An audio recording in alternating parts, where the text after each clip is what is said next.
Good evening, YouTube. DutyRon back here again with another video. We're starting a little late tonight, but we are going to go over the 8 additional charges brought forward by the Colorado District Attorney against Letitia Stauch. We are going to get into that right now. I have about 15 messages from different people out on YouTube that were really curious about how we came about the additional charges. We'll listen to the press conference today that was held in Colorado, and then we'll go over the additional charges. Welcome into all my channel members, all of my Patreon supporters, and channel members and subscribers alike. Thank you so much for joining. If you don't mind, please hit the notification bell, subscribe, share out onto your social. Follow me on Twitter, Instagram, and Facebook, all one word, DutyRon. Guys, we're going to just get right into it. I'm going to play the quick video for you guys so you guys can see what we're talking about, and we'll go from here. Good afternoon, everyone. My name is Michael Allen. I'm the Senior Deputy District Attorney prosecuting the Letitia Stauch case here in the 4th Judicial District. I'm joined here today with District Attorney Dan May. I do know that I speak for everyone who's been involved in this case when I say that our hearts are with Gannon's family and his friends. Ever since news broke that Gannon's body was found in Florida, we've been inundated with inquiries from the press and the public. This will address only what has taken place as a result of that development in this case. As I've said in the past, we will not try this case in the media. Today I filed new formal charges in the case against Letitia Stauch. Those charges are murder in the first degree after deliberation, a Class 1 felony that carries a potential prison sentence of life in prison without parole. In addition to that, I've filed 8 counts of crime of violence for the alleged use of a firearm, a blunt instrument, a knife or other sharp object, and for causing the death of Gannon Stauch. These new charges are added to the original 4 charges that we originally filed in this case. Keep in mind, these are merely allegations. All defendants are presumed innocent until and unless they are proven guilty beyond a reasonable doubt.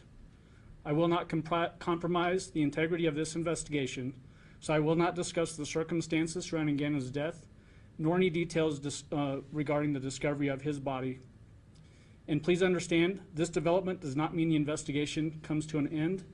This still remains a very active investigation, so if anyone has any credible tips, please contact the El Paso County Sheriff's Office tip line at 719-520-6666 or email those tips to tips@elpasoco.com. I do want to thank everyone involved with the investigation, including the El Paso County Sheriff's Office, the FBI, and our partners, our new partners in Santa Rosa County, Florida, to include the Santa Rosa County Sheriff's Office and the District 1 Medical Examiner in that jurisdiction. We do still have a pending court date for Letitia Stauch's next appearance in court, which is April 14th, 2020 at 3 p.m.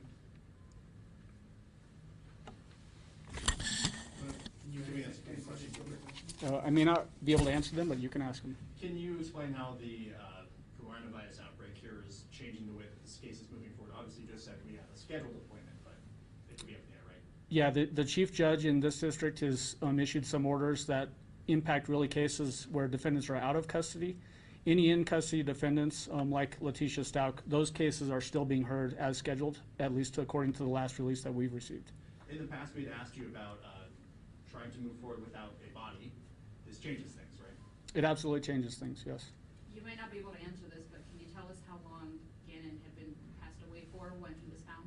I'm not going to get into those details. Can you say anything about how actually finding him or finding his remains now helps the investigation?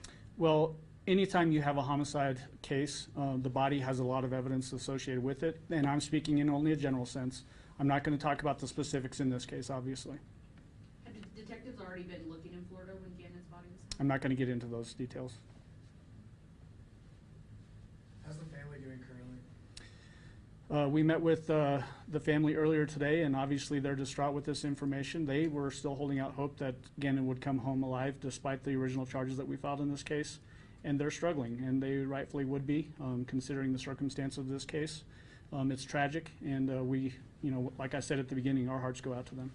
The sheriff's office said initially there was a tentative identification. Clearly, we feel comfortable enough going out and saying, though, that we have found his body. Could you explain the difference there? I would just stick with what the sheriff's office released in their press release today. Can you talk about what it means to investigators themselves emotionally to have this? I think that would be a great question as we get further along in this case, probably towards the end of the case rather than right now. Our job isn't done. Timeline on bringing him back and giving him a formal funeral and services? So that will probably go a lot towards what the family's decisions are. I'm not in a position to answer that. Any other questions? When you say the investigation continues, this was one of the big steps we're trying to get to, but we're still looking for more evidence. We're always, every homicide investigation, the investigation continues all the way right up to trial, actually.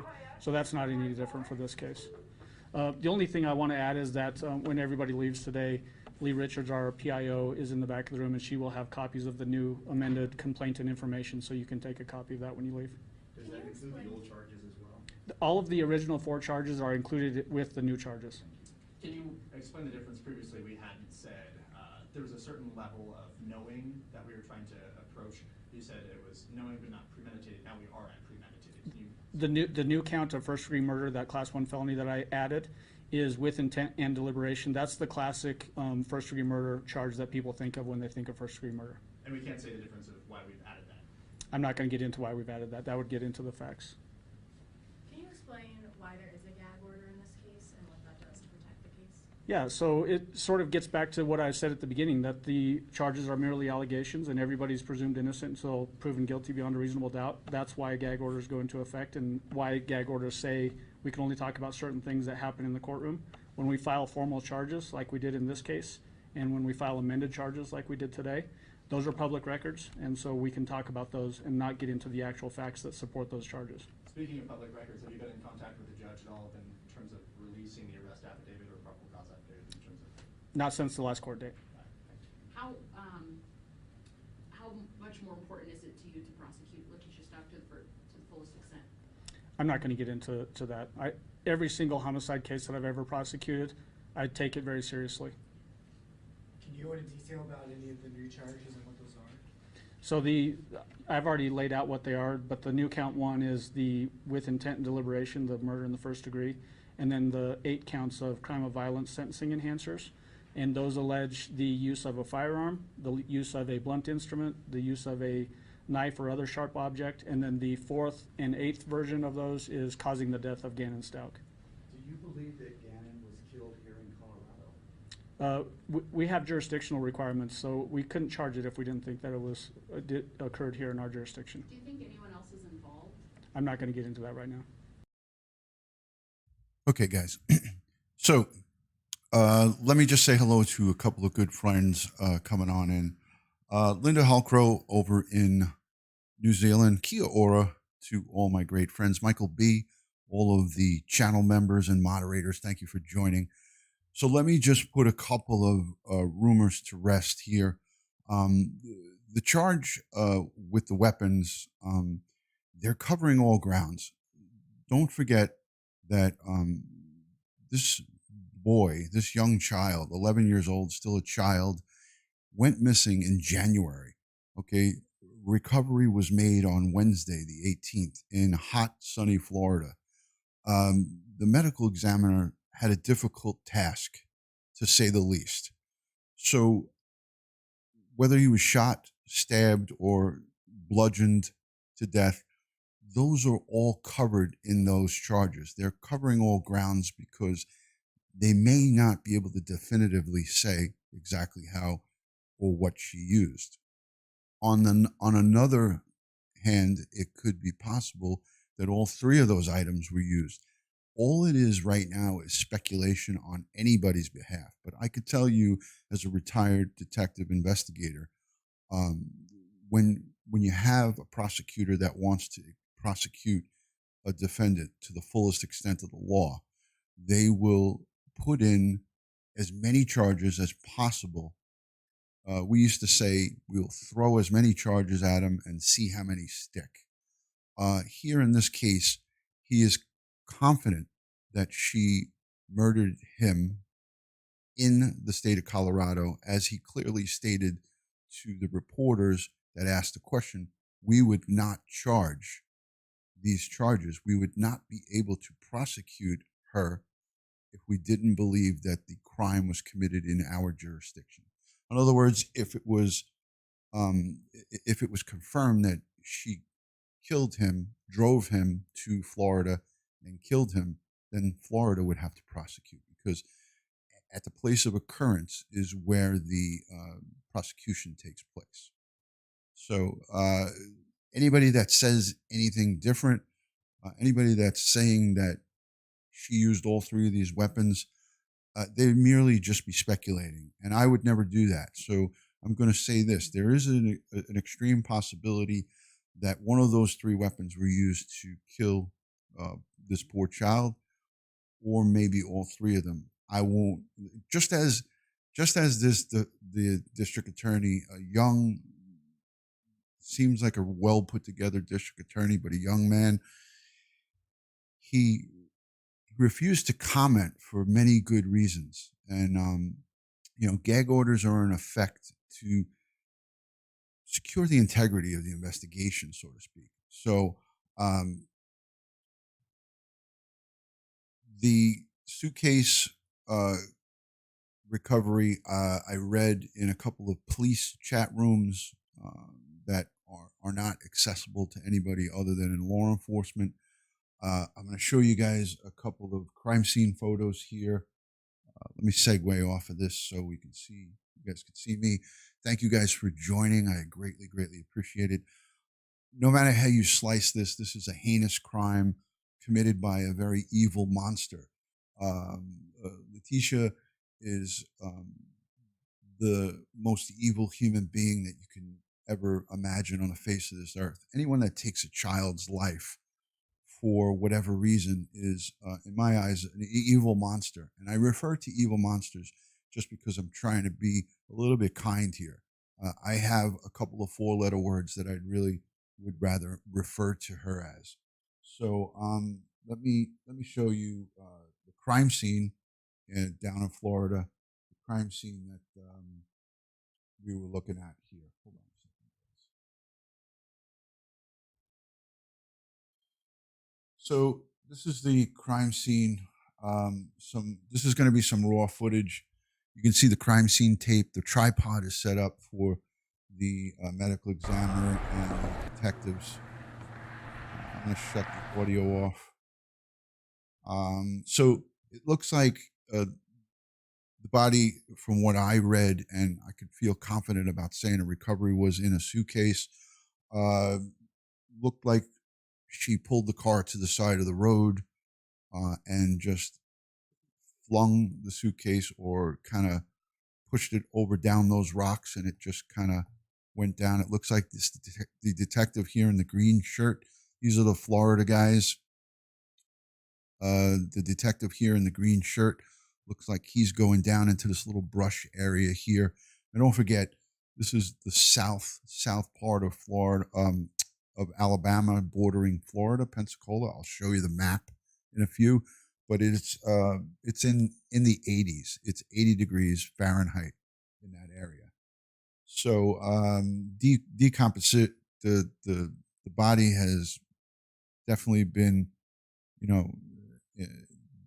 decomposing quite a bit, and it was difficult at best for the recovery with these detectives and all of the investigators. This is not an easy task. So my heart goes out to these guys as well, because I know what this is like. It's not pretty. This is just raw footage from the crime scene. Some of the Florida, Pensacola detectives and crime scene. So, this is the worst case scenario, but the way I look at it is this: I am thinking of his parents, his loved ones are now going to be able to bring him home and give a proper funeral and services and things of that nature. You could see the heat coming up off of the over here, I'll pause it, but you can see the heat as it's coming up off the camera. When you're in a hot location, you can see it just kind of warping the. So it's just the side of a road. Makes it even worse that she just dumped. It looks like it's a very steep ravine there. So if you took a suitcase and kind of just kicked it down, this is the location on the map here, guys. This is where it was found. It's right on the border. Mobile, Alabama is right there. Pensacola is just a short distance from the Alabama border, and it's on the Gulf of Mexico, and it is hot down there. So I believe that they will have services with social with social distancing. Mimi, definitely. Stephanie Blooms, thank you for coming. Mahid, thank you for being here. So again, the upgraded charges, the 8 charges are just to add on. It's not going to have any.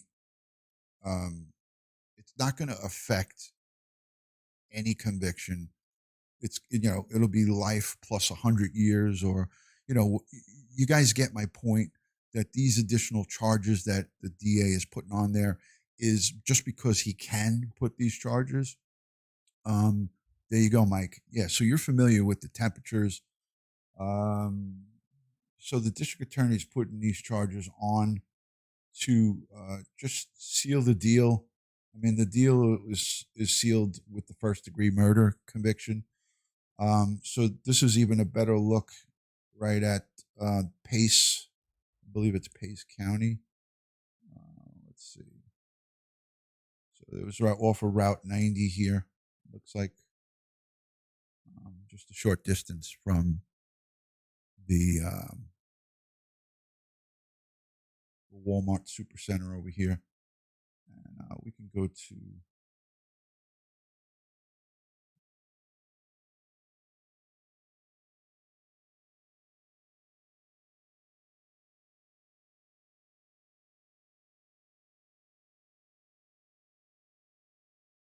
looks like it's right around here, inner city. Difficult situation for everyone that's involved. Like I said, my main concern is the prayers and thoughts. I can't even fathom what these people are going through. The thoughts and prayers go out to, the mom and the dad and all the family members. It is difficult at best. It's a very, very, very rough time. Not only do we have this coronavirus, you heard one of the reporters ask, will this affect the trial or going forward? And, it's not going to affect anything going forward. It's not going to affect anything when it comes to the prosecution going forward. So it's all good. I'm going to just look at the chat real quick and see if there's any questions coming on through in the chat. Anybody have any legitimate questions or any concerns? I can answer them for you. But it looks like this is pretty straightforward.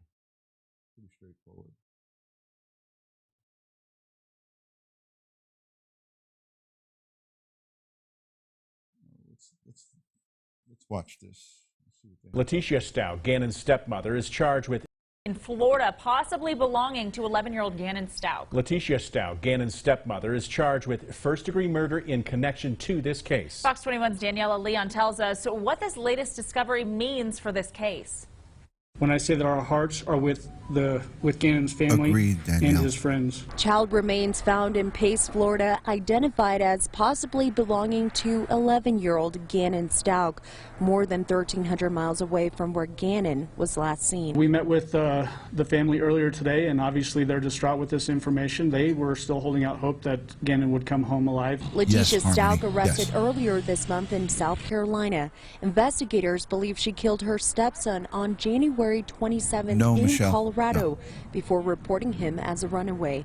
The former teacher facing multiple felony counts and several new charges. I've filed 8 counts of crime of violence for the alleged use of a firearm, a blunt instrument, a knife or other sharp object, and for causing the death of Gannon Stauch. Since news broke out, complete strangers from all across have come out here to Lorson Ranch, Gannon Stauch's neighborhood, to show their support. And I'm glad that they were able to find him and bring him home to peace.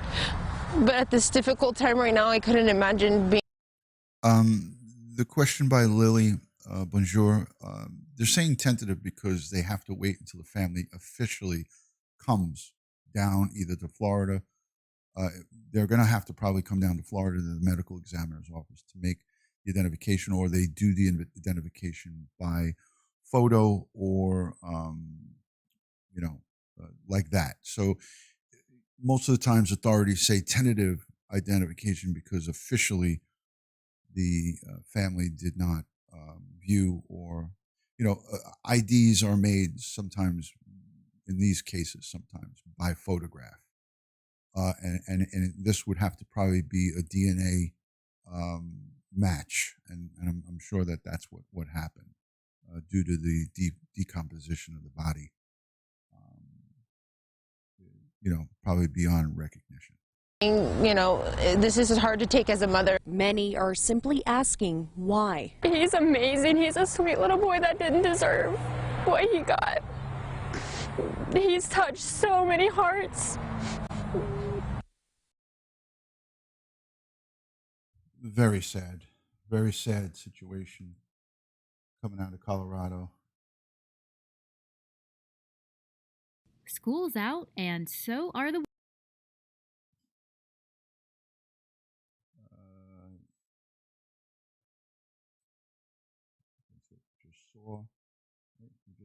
First-degree murder in connection to this case. Fox 21's Daniela Lee in Florida, possibly belonging to 11-year-old neighbor.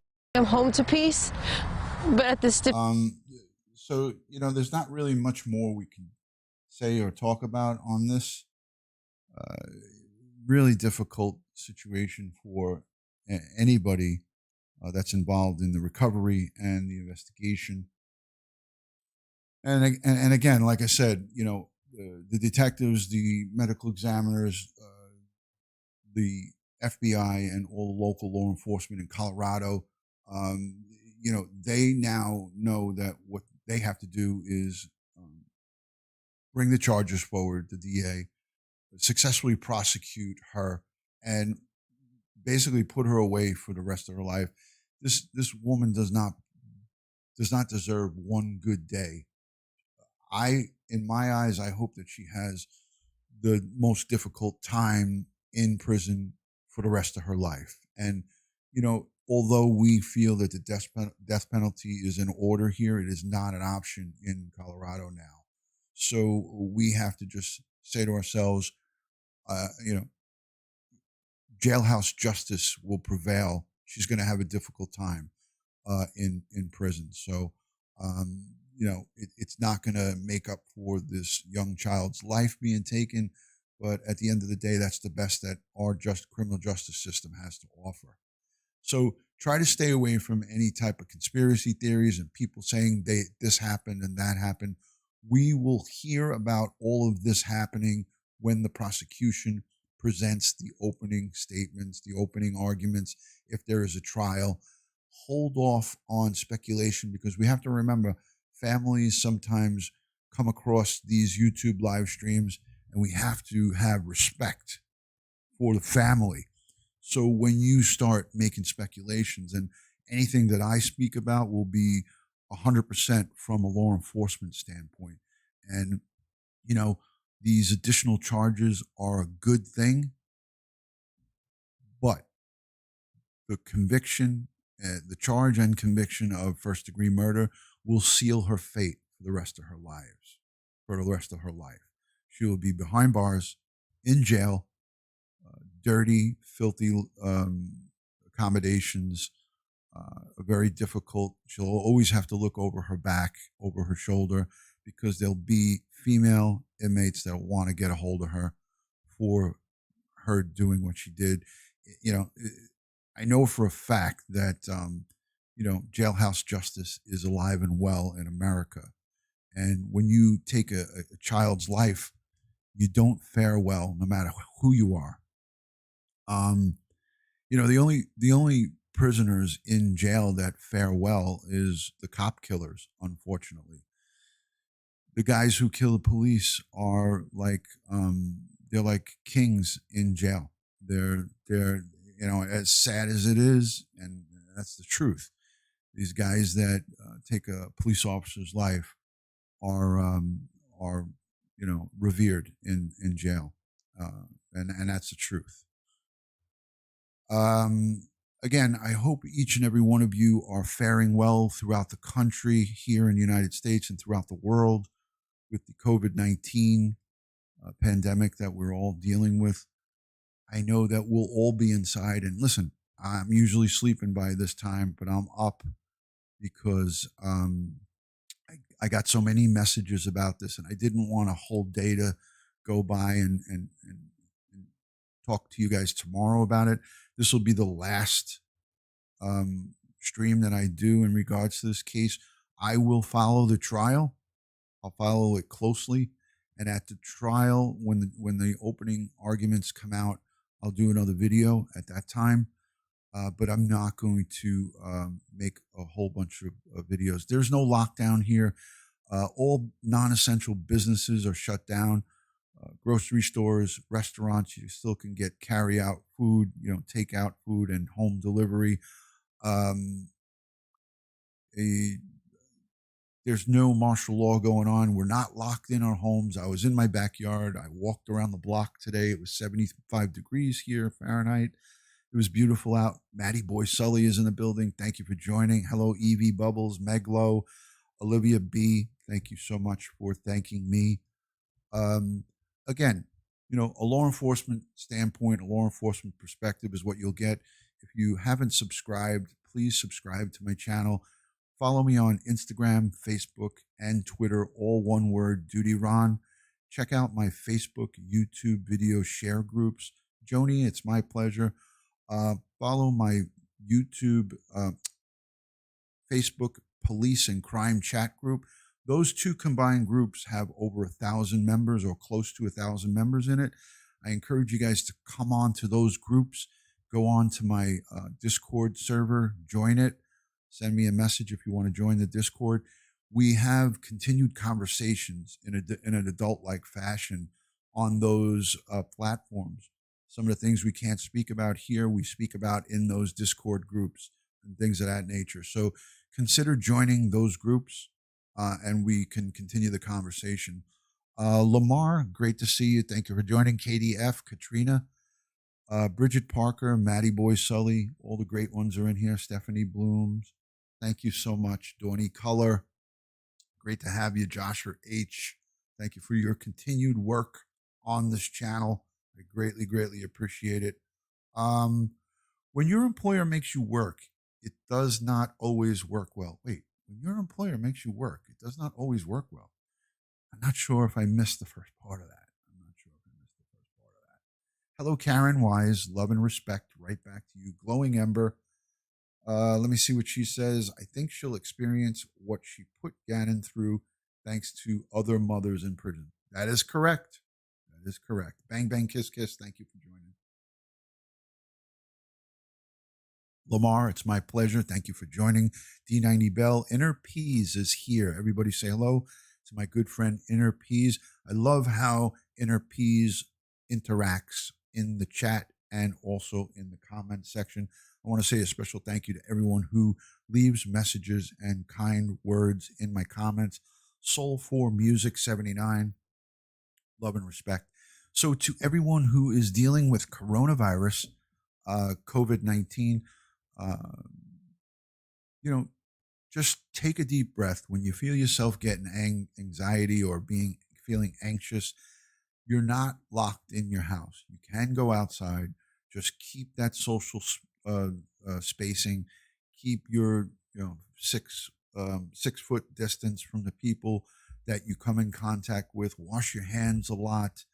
The Facebook group is just follow me on Facebook right here, DutyRon, and then send me a message. I have to invite you. You can't go to it. These are private groups.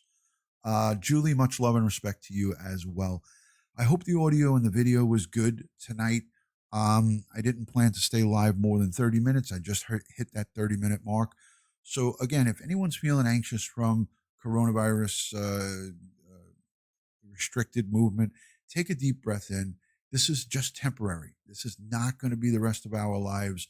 We need to do this to effectively stop this from spreading rapidly. In my New York City, New York area, we are the epicenter of the growth of this coronavirus. It is spreading like wildfire here in New York. We have a ton of cases, thousands of new cases every morning. When I wake up, I look at the figures. We're close to 10,000 cases here in the New York area. It's troubling, to say the least. Thank you, Glowing Ember. Thank you, Bridget. So thank you, everyone, for the sound check. Smoking Mama, hello from Illinois. It's good to see you. Evie Bubbles, thank you for thanking me. Michelle Griffin is in the building. Thank you for coming. Thank you to anyone who's given Super Chat, if anyone has. And thank you for anyone who supports through Patreon, through Amazon affiliate shopping, and things of that nature. It always helps. And if you can't contribute financially, just shop on my Amazon affiliate site. It costs you nothing, and a small sliver of your shopping goes towards supporting the channel and helps me to pay it forward. Stay safe. It's horrible in South Florida, says Dawny Color. It can't be that horrible. You guys got a lot of palm trees. You got nice weather. You got beaches. Come on now.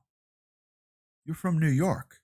I would love to be in Florida right now. Best creator advice. Let me see what that says. Best creator advice says, wait, D21 says, I thought that was your screen name. Best creator advice on YouTube, I heard. Unlike some, thank you from New Zealand. Thank you for thanking me, D21. It's a pleasure to have you.